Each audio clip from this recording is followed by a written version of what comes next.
Hello dear students, welcome back to my channel physics SPC electrostatics का एक question as shown in the figure. ये figure given है।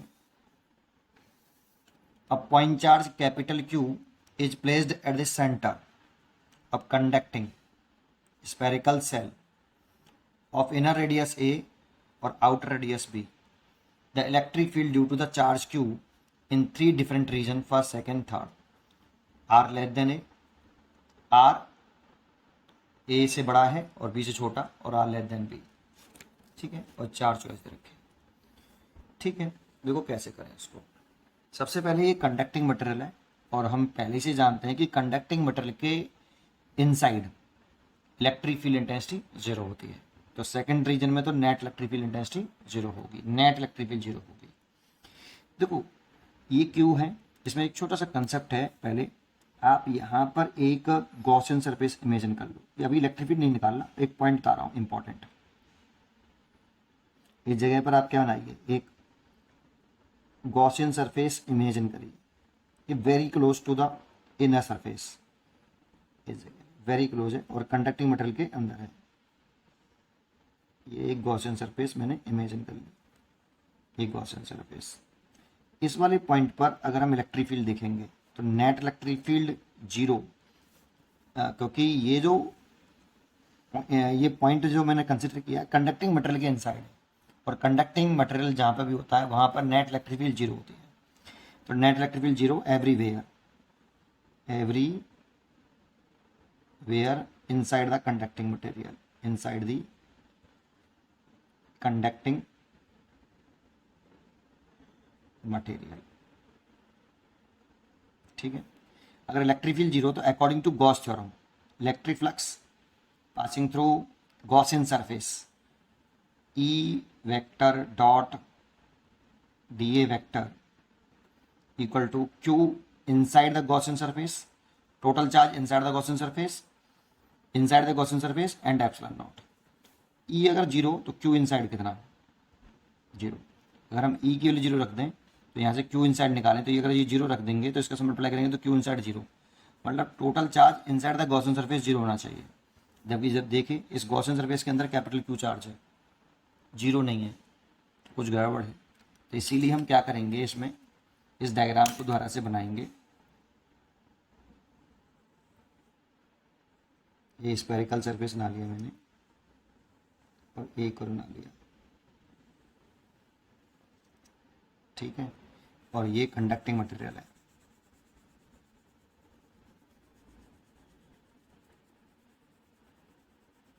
ये conducting material, यहाँ centre पे capital Q charge रखा है O, तो इसके इंडक्शन से यहाँ पे माइनस के Q और यहाँ पे प्लस के Q, इंडक्शन से ये Q है जिसके इंडक्शन से इक्वल एंड अपोजिट चार्ज आता है अगर कंडक्टर होता है। तो ये कंडक्टर है आपका, तो पास वाले सरफेस पर माइनस के Q और दूर वाले सरफेस पर प्लस के Q। ठीक है, तो ये हो गया। अब जरा देखो, अगर आप यहाँ पर अगर ऐसे कर लोगे कि यहाँ पे एक माइनस Q मान लोगे और एक प्लस Q, तो आप गॉसियन सरफेस के अंदर नेट चार्ज दिखोगे तो जीरो दिखाई देगा।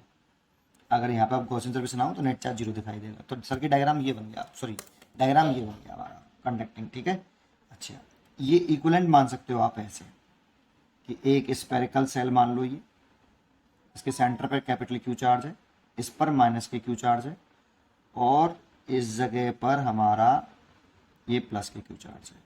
हमें मास से मतलब नहीं है, अब हमें चार्ज के डिस्ट्रीब्यूशन से मतलब है। तो ये चार्ज जो है सेंटर पर रखा है कैपिटल Q, और ये जो चार्ज स्फीयर है उसको माइनस के Q मान लो और ये बाहर प्लस के Q। अब इसके लिए तीन रीजन पर आप इलेक्ट्रिक फील्ड निकाल सकते हो, फर्स्ट रीजन, सेकंड रीजन और थर्ड रीजन, ऐसे। तो कैसे करें जरा समझते हैं। तो देखो, आप इलेक्ट्रिक फील्ड निकालने के लिए पहले कुछ जानकारी होनी चाहिए।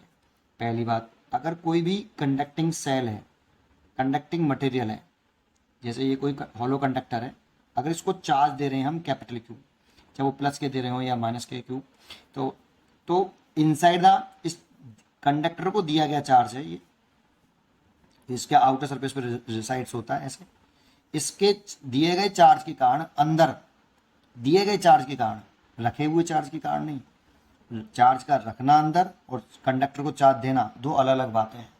इस कंडक्टर को दिए गए चार्ज के कारण इलेक्ट्रिक फील्ड जो होता है वो जीरो होता है। इस चार्ज के कारण, इस वाले चार्ज के कारण जो इलेक्ट्रिक फील्ड होगा वो जीरो होगा inside the conductor, spherical conductor. और दूसरा केस है, अगर ये इसी कंडक्टर के चार्ज के कारण अगर हम सरफेस पे निकालते हैं तो इसकी रेडियस अगर कैपिटल आर है, सरफेस पे इलेक्ट्रिक फील्ड होता है k capital Q over R square. Conductor को दिए गए चार्ज के कारण, द्वारा से अगर कंडक्टर को दिए गए चार्ज के कारण आउटसाइड निकालते हैं, चार्ज क्यू है और ये आउटसाइड कोई पॉइंट है, तो ये डिस्टेंस मान लो स्मॉल आर है, तो इलेक्ट्रिक फील्ड जो होता है वो k Q over small R square. किस पे ध्यान दो कि कंडक्टर को दिए गए चार्ज के कारण electric field inside the spherical conductor everywhere zero, surface पर के Q by capital R square. इस पे ध्यान दो डिस्टेंस कौन से लिख रहे हैं, कैपिटल आर सरफेस तक की डिस्टेंस लिख रहे हैं, सेंटर से सरफेस तक की डिस्टेंस लिख रहे हैं, कैपिटल क्यू है तो सेंटर से आउटसाइड पॉइंट तक की डिस्टेंस लिख रहे हैं। ये 3 पॉइंट हमें पता होने चाहिए। अब कर लेते हैं, नेट इलेक्ट्रिक फील्ड निकाल लेते हैं तीनों रीजन पर, ठीक है, जरा समझते हैं। अगर हम आगे करें तो फर्स्ट रीजन में कर रहे हैं, फर्स्ट रीजन में दैट मीन्स इस जगह पर। तो देखो इस मान लो इस जगह पे यहाँ पे एक पॉइंट मान लेता हूँ, इस पॉइंट पे निकाल रहा हूँ और ये डिस्टेंस मान लो स्मॉल आर है, तो बोला भी है small R less than A, small R consider किया है, ठीक है। तो यहाँ पे small R less than A हो गया, इसकी ये रेडियस ए है और ये रेडियस बी है, ठीक है। ये क्वेश्चन में हमें गिवन। फर्स्ट रीजन में करें तो नेट इलेक्ट्रिक फील्ड निकालें ई फर्स्ट रीजन में। देखो सेंटर पर रखे हुए पॉइंट के चार्ज के कारण इस पॉइंट पे इलेक्ट्रिक फील्ड देखें, तो जो मैंने अभी बोला तो बच्चे उसका गलत मीनिंग निकाल लेते हैं। ये जो इलेक्ट्रिक फील्ड जीरो है ना, वो कंडक्टर के, स्फेरिकल कंडक्टर को दिए गए चार्ज के कारण जीरो है। रखे हुए चार्ज, सेंटर पर जो चार्ज रखा है वो अलग बात है, और कंडक्टर को दिए गए चार्ज का अलग बात होती है, अलग अलग बातें हैं दोनों। सरफेस को दिए गए चार्ज के कारण इलेक्ट्रिक फील्ड जीरो है बेटा, इसीलिए सेंटर पर रखे चार्ज के कारण अगर इलेक्ट्रिक फील्ड निकालें ड्यू टू इस पॉइंट पे, तो पॉइंट चार्ज है वो, तो के क्यू पॉइंट चार्ज का फॉर्मूला लगाएंगे k Q over R square, centre से इस पॉइंट तक की डिस्टेंस। अब इसके लिए देखो, इसके लिए ये पॉइंट कहाँ है, अंदर, और ये चार्ज जो है वो इस कंडक्टर को दिया गया चार्ज है, इसके कारण जीरो होगा। और इसके लिए भी पॉइंट, ये वाला पॉइंट इनसाइड है, और इनसाइड कंडक्टर पे जो चार्ज होता है उसके कारण इलेक्ट्रिक फील्ड अंदर एवरीवेयर जीरो होता है, इसके लिए भी जीरो होगा। इसलिए फर्स्ट रीजन में जो इलेक्ट्रिक फील्ड हुआ वो k Q by R square हुआ। ये जो चार्ज है ना, ये इस चार्ज के कारण है बेटा इलेक्ट्रिक फील्ड, ये वाला, और ये वाला जो जीरो लिखा है वो इस चार्ज के कारण अंदर जीरो होता है, इस चार्ज के लिए भी अंदर जीरो होता है। तो नेट इलेक्ट्रिक फील्ड आया फर्स्ट रीजन में के क्यू बाई आर स्क्वायर आया। सेकेंड रीजन में देखें, सेकेंड रीजन जो दिख रहा है वो आपका ये है, दैट मीन्स कंडक्टिंग मटेरियल के अंदर है। वैसे तो नेट इलेक्ट्रिक फील्ड जीरो होता है, लेकिन कैसे होता है उसका पूरा स्टेप पता होना चाहिए, जरा समझो। अगर हम सेकंड रीजन पे चले गए, जैसे यहाँ चले गए, तो अब स्मॉल आर हम ये मान लेते हैं, ये स्मॉल आर है, ये स्मॉल आर मान लेते हैं, ठीक है नहीं। अब स्मॉल आर जो है इस वाले रीजन में वो ए से तो बड़ा है और बी से छोटा है, इस वाले पॉइंट पे देख रहे हैं। तो देखो सेंटर वाले रखे चार्ज के कारण इस पॉइंट पे निकालें, तो सेंटर वाला चार्ज पॉइंट चार्ज है, उसके लिए इलेक्ट्रिक फील्ड निकालते हैं तो आएगा के क्यू बाई सेंटर से पॉइंट तक की डिस्टेंस जो कि स्मॉल आर है। अब इसके कारण निकालते हैं, इस वाले कारण की, चार्ज के कारण, तो इस वाले चार्ज के कारण इस वाले पॉइंट पे निकालेंगे, तो सोचो ये इस वाले चार्ज के इस स्फीयर के लिए ये पॉइंट कहाँ है, आउटसाइड, और आउटसाइड होता है तो ये फॉर्मूला लगेगा, सेंटर से आउटसाइड तक की डिस्टेंस आएगी। अगर पॉइंट आउटसाइड होता है तो सेंटर से आउटसाइड पॉइंट तक की डिस्टेंस आती है, इसलिए कितना होगा माइनस का k Q by R square. Sign क्यों रखा जाए, तो एक्चुअल में साइन नहीं रखा, ये प्लस का है तो इलेक्ट्रिक फील्ड अवे आएगा, ये माइनस का तो इलेक्ट्रिक फील्ड टूवर्ड्स आएगा, है ना। तो इसलिए साइन ही रख दिया करो इसमें, स्फेरिकल वाले केस में अपने आप जो है वो प्लस माइनस हो जाएगा, ठीक है। अच्छा, दूसरा अगर हम इसकी वजह से देखें इस बड़े स्फीयर के कारण, तो ये उसके लिए अंदर है, और जब अंदर होता है तो इलेक्ट्रिक फील्ड जीरो होता है, तो इलेक्ट्रिक फील्ड जीरो होता है, तो इसीलिए इलेक्ट्रिक फील्ड थर्ड वाले चार्ज की वजह से, बाहर की वजह से, इस वाले चार्ज की वजह से जीरो होगा। इसकी वजह से मैंने लिख दिया ये रहा, और ये पॉइंट चार्ज की वजह से, तो नेट देखेंगे तो जीरो आएगा, नेट जीरो ही आना चाहिए था, क्योंकि कंडक्टिंग मटेरियल के इनसाइड एवरीवेयर पर इलेक्ट्रिक फील्ड जीरो होता है, ये हमें पहले से प्रॉपर्टी आती है। इसका एक पूरा एक्सप्लेनेशन होता है, वो समय नहीं दे सकते हैं, केवल इतना ही बता सकते हैं। रीजन बताया मैंने आपको, टोटल इलेक्ट्रिक फील्ड जीरो हो गया, यहाँ पर नेट इलेक्ट्रिक फील्ड जीरो हो गया। तीसरे की बात करें, थर्ड रीजन, अगर हम इस थर्ड रीजन में आ जाएं, दैट मीन्स यहाँ आ जाए, तो ये स्मॉल आर मान लें, ये स्मॉल आर हो गया बेटा। अब इस वाले पॉइंट पर स्मॉल आर जो है वो बी से छोटा है, सॉरी बी से बड़ा है। स्मॉल आर जो है थर्ड रीजन में, स्मॉल आर बी से बड़ा होना चाहिए ना, हाँ small R greater than B है बेटा थर्ड रीजन में इस जगह पर। तो ज़रा देखते हैं इस वाले रीजन में अगर हम देखें नेट इलेक्ट्रिक फील्ड निकालें, E third is equal to, तो देखो इस पॉइंट चार्ज की वजह से तो इलेक्ट्रिक फील्ड निकाल लो, स्मॉल आर डिस्टेंस पर है, तो कितना हो जाएगा k Q by small R square, ये पॉइंट चार्ज कैसे निकाला।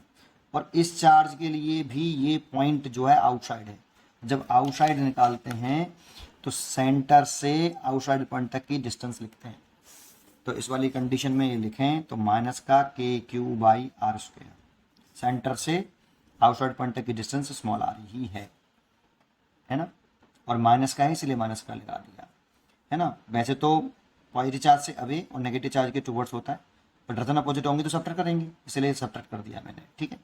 अब इसको इसकी वजह से देखें तो इसके लिए भी ये पॉइंट आउटसाइड ही है, इस बड़े स्पेयर के कारण भी देखें तो ये पॉइंट आउटसाइड है, और आउटसाइड तो सेंटर से आउटसाइड पॉइंट तक की डिस्टेंस आती है, और पॉजिटिव चार्ज है इसलिए अवे आएगा, इसलिए के क्यू बाई आर स्क्वायर आएगा, इससे ये कट जाएगा, तो कितना इलेक्ट्रिक फील्ड आ गया के क्यू बाई आर स्क्वायर आ गया, this is net electric field.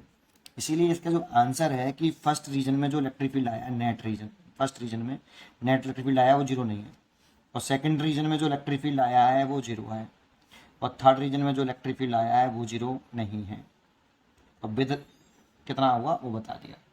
उम्मीद करता हूँ कि आपको ये क्वेश्चन जरूर समझ में आया होगा। इसके चॉइस चेक कर लेते हैं, फर्स्ट में जीरो तो गलत है, फर्स्ट में जीरो नहीं है, सेकंड में जीरो है, थर्ड में जीरो नहीं है, सही है, बी चॉइस करेक्ट। ये भी गलत हो गया, थर्ड रीजन जीरो बता रहा है, ये तो पूरे गलत है, तो बी चॉइस इज करेक्ट। उम्मीद करता हूँ कि आपको ये क्वेश्चन जरूर समझ में आया होगा। पढ़ते रहिए और खुश रहिए, थैंक यू।